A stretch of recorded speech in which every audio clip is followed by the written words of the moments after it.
Assalamualaikum warahmatullahi wabarakatuh. Sahabat santri yang kami hormati, video kali ini berisi ngaji bareng Gus Baha tentang usul fikih. Jangan lupa subscribe, like, and comment, dan juga kritik yang membangun. Selamat menyimak.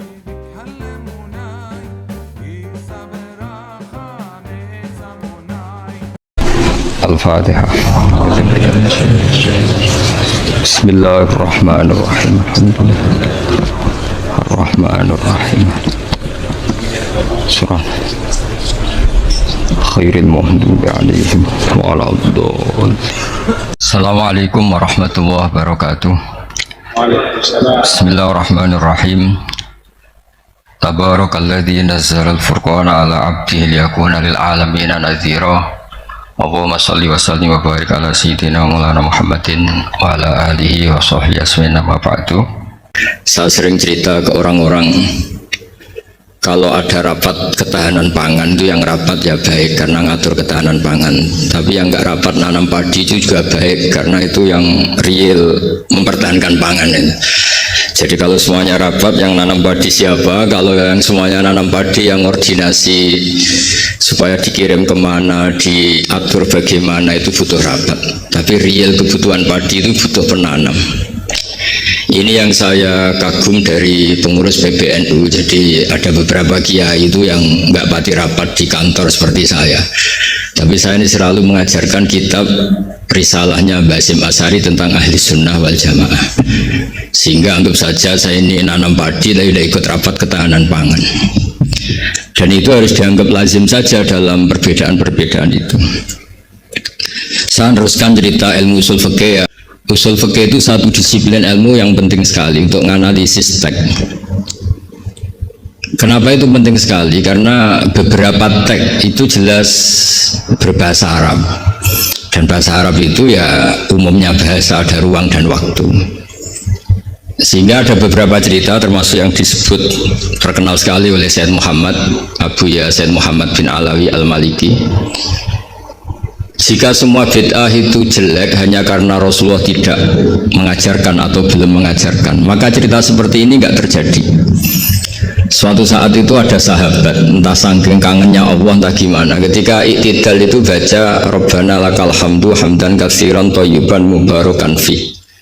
Itu tidak lazim karena selama ini Nabi mengajarkan Rabbana lakal hamdu mil as-samawati wa mil al-ardi wa mil ma syi'ta min syai'in ba'du, atau yang terkenal dibaca Rafa Rabbana lakal hamdu mil as-samawati wa mil al-ardi wa mil ma syi'ta min syai'in ba'du.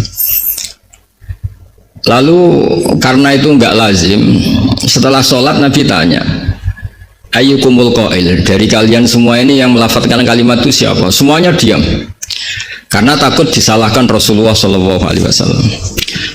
Semuanya diam, tapi setelah akhirnya Nabi ngendikan, fa inni ra'aitu isnatai asyara malakan yabtadirunaha ayyuhum yaktubu awwalu. Saat tadi melihat 12 malaikat, mereka berebut sekali untuk mencatat kalimat itu. Kalimat itu begitu indah sehingga 12 malaikat tadi berebut ingin mencatat. Terus pemuda tadi atau orang tadi bilang, ha anada ya Rasulullah, tadi yang lafadzkan itu saya. Itu tidak ada sabkut ta'lim, tidak ada pengajaran dahulu dari Rasulullah Shallallahu Alaihi Wasallam, tapi itu direspon oleh malaikat dan tentu disetujui oleh Rasulullah Shallallahu Alaihi Wasallam. Maka ini satu kepastian bahwa tidak semua bid'ah, tidak semua hal yang baru itu dolalah atau sayyi'ah. Begitu juga ada sahabat, dan ini yang ditiru NU seluruh Indonesia. Itu kalau ngimami itu, padahal ini didelegasikan di satu perkampungan oleh Rasulullah. Kalau ngimami itu kulhu terus, selalu baca kulhu, wallahu ahad. Akhirnya dikomplain sama makmumnya karena ya kok kulhu terus itu kan tidak keren, apalagi trennya sekarang nyari imam itu kan hafid. Ketika dilaporkan Rasulullah bahwa yang kau tugaskan ini ya Rasulullah selalu baca kulhu. Tapi Rasulullah itu karena orang bijak mengkonfirmasi dulu, kenapa anda baca kulhu terus? Kata orang tadi, li'annaha sifatur rahman, artinya ayat-ayat dalam kulhu itu sifat Allah, maka saya suka. Di situ tidak ada hadzun nafsi, tidak ada ayat yang menguntungkan kita, semuanya tentang Allah. Biasanya kita sebagai muslim kebanyakan kan selalu memanfaatkan sifat Allah gitu. Jadi nggak rela lah kalau Allah nganggur itu. Misalnya kita bilang innahu ala kulli syai'in qadir, ya kalau engkau qadir ya jadikan saya bupati, wakil presiden atau gubernur gitu. Kalau Allah mujib ya kabulkan saya ingin jadi orang kaya. Kan Allah itu nggak boleh lah, sifatnya nganggur itu nggak boleh. Mesti perasaan manusia itu gitu. Nah, di kulhu itu tidak ada itu semua, hanya nerangkan sifat Allah Ta'ala yang nafsaniyah, yang tentang Allah. Apa jawabannya Nabi? Kata Nabi, barusan malaikat Jibril datang ke saya memberitahu bahwa Allah mencintai kamu karena kamu mencintai surat Ikhlas, surat Kulhu. Itu artinya apa? Juga tidak ada sabkut ta'lim, bahkan terkonfirmasi dulu. Nabi mengiyakan setelah tanya, nyatanya itu dibenarkan. Jadi ada sekian bukti bahwa ubudiyah atau ibadah atau perilaku sosial yang tidak ada sabkut ta'lim, tapi kemudian Nabi membenarkan.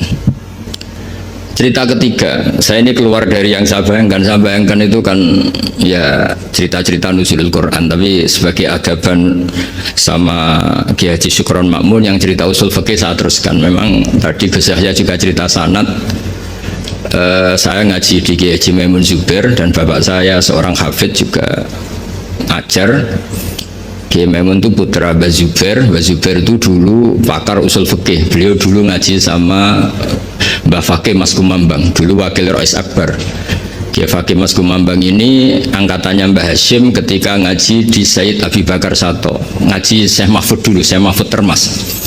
Syekh Mahfud Termas ini ngaji sama Said Abi Bakar Sato. Said Abi Bakar Sato ngaji sama Said Zaini Tahlan sampai Syekh Utsman Ad-Dimyati sampai musalsal ila Rasulillah sallallahu alaihi wasallam. Saya terus menjadi ingat ketika ngaji Jamul Jawame, ngaji Lubul Usul, beberapa kitab yang menjadi keharusan untuk meneliti tek-tek Quran hadis. Cerita ketiga, ketika Rasulullah sallallahu alaihi wasallam cerita, saya melihat surga, kemudian dengar derap sandal itu, sandal klompen itu. Terus Nabi tanya, ini sandal siapa kok sudah di surga, suara siapa? Dijawab itu suara Bilal itu. Walhasil terus Bilal ditanya, kenapa engkau begitu cepat masuk surga, apa resep kamu? Saya tidak pernah wudhu kecuali setelah itu saya sholat. Akhirnya jadilah syariat sunat rokatail wudhu. Ada sholat sunat disebut sunat rokatail wudhu. Dan lagi-lagi dibenarkan oleh Rasulullah SAW.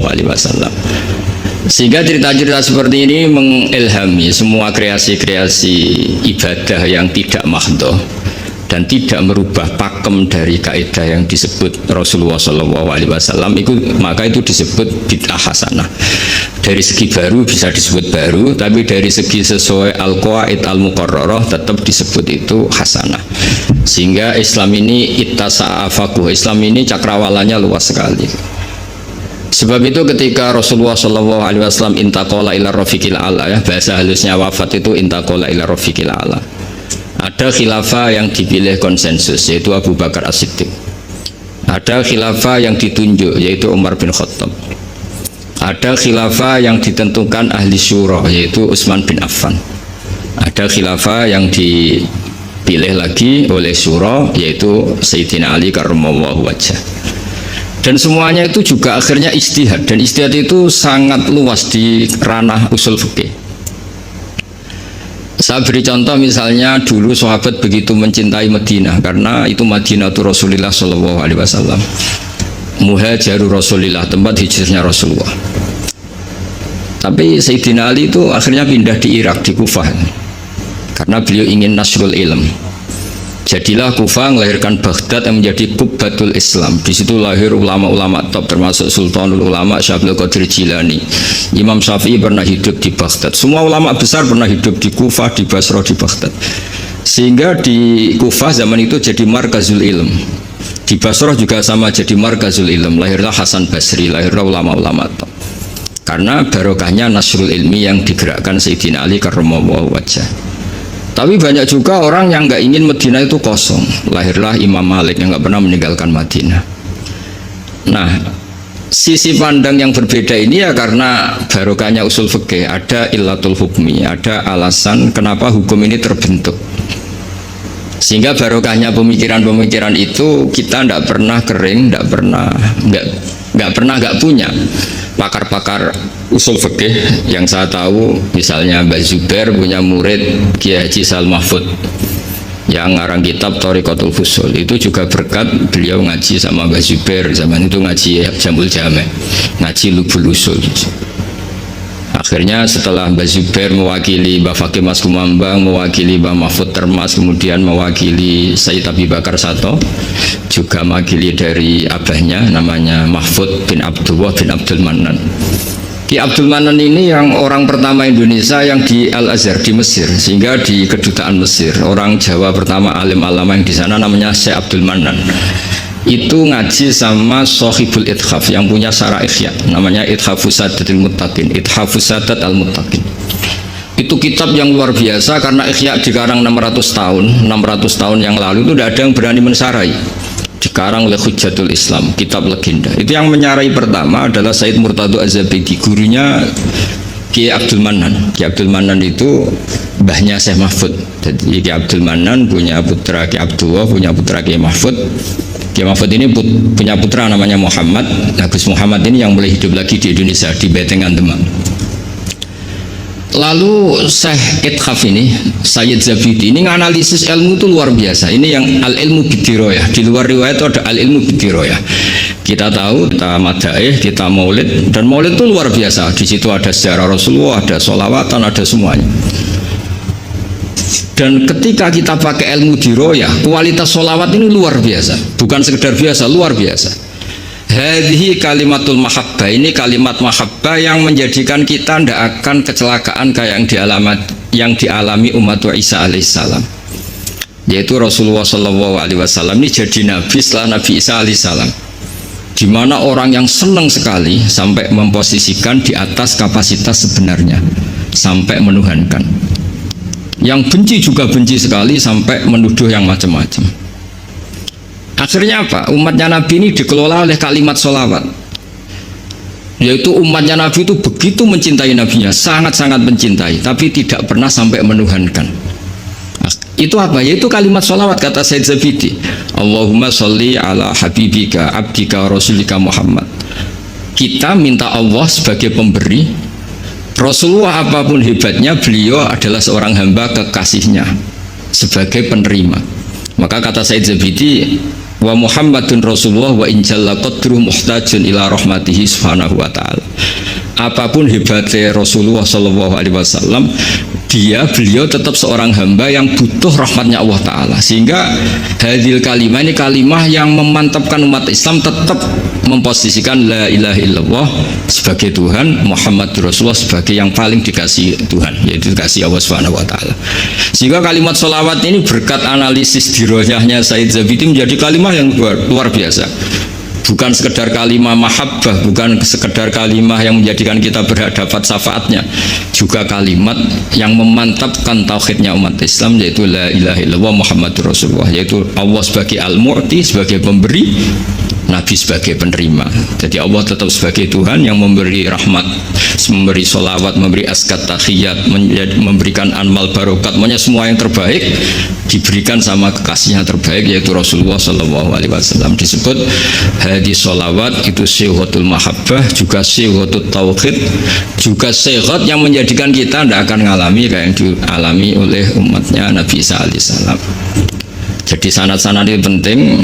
Ya seperti Gus Yahya ini saya tahu beliau putra Kiai Khalil, juga teman bapak saya, cucu dari Kiai Bisri. Kiai Bisri itu menantu Kiai Khalil Harun yang dulu gurunya Kiai Makhrus Lirboyo. Mbak Khalil Harun ini dulu ngaji sama kakaknya namanya Mbak Umar Harun. Terus sama-sama di Mekah menangi namanya Sayyid Umar Sato, kakaknya Sayyid Abi Bakar Sato Sohibul I'anah. Ya kemudian sanad berlanjut ke Sayyid Zaini Dahlan sampai ila Rasulullah Sallallahu Alaihi Wasallam. Jadi saya senang sekali tadi ketua PBNU kok kok ngaji lagi, seneng saya dalil-dalil inna hadal ilma dinun fangzuru aman ta'khuduna dinakum, seneng sekali ya. Saya hafal lah wong ya, saya ini kan kata orang banyak pantas-pantasnya ya hafal, karena saya ini kiai tukang ngaji gitu. Jadi ya pantasnya hafal. Yang jarang ngaji aja hafal, masa yang sering ngaji udah hafal. Jadi pantas-pantasnya itu hafal. Tapi memang harus hafal ya, semua tokoh-tokoh NU harus hafal bahwa inna hadal ilma dinun fangzuru aman ta'khuduna dinakum. Ilmu itu agama, kamu lihat kamu ngambil dari mana.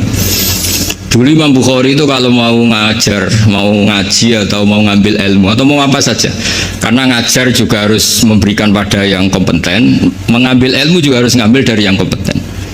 Itu dulu cerita semestinya itu khimar, tapi di Jawa diganti ayam, tidak tahu saya. Pergantian itu karena orang Jawa lebih gampang. Diganti ayam cerita di Jawa, sebenarnya itu khimar. Khimar dipanggil sama syekh. Ya entah pakai rumput apa, terus datang khimar itu. Setelah datang dipegang, ya, terus kata Imam Bukhari, ini bohong pada khimar, ini nggak berhak jadi guru saya, ini bohong sama hewan, berarti nggak sikoh. Terus orang Jawa mencontohkan ayam dikurkuri, dirayu pakai jagung, terus datang dipegang, itu sudah menggugurkan kredibilitas seorang rawi karena bohong sama hewan, apalagi bohong sama manusia, apalagi bohong sama seluruh rakyat Indonesia. Itu nggak akan jadi gurunya Imam Bukhari ya. Tapi alhamdulillah kita akan tidak ingin jadi gurunya Imam Bukhari, jadi ya sudah, tidak perlu sikoh yang dengan standar seperti itu. Tapi apapun itu saya terima kasih terutama pada guru kita bersama Haji Syukron Makmun yang cerita panjang lebar NU mulai lahirnya dan seterusnya, sama Gus Yahya, semuanya lah sama. Terima kasih, mohon maaf. Assalamualaikum warahmatullahi wabarakatuh. Sahabat santri yang kami hormati, terima kasih telah menyimak video kali ini. Semoga kajian Gus-Bah dapat menambah ilmu dan iman kita. Amin ya robbal alamin. Wassalamualaikum warahmatullahi wabarakatuh.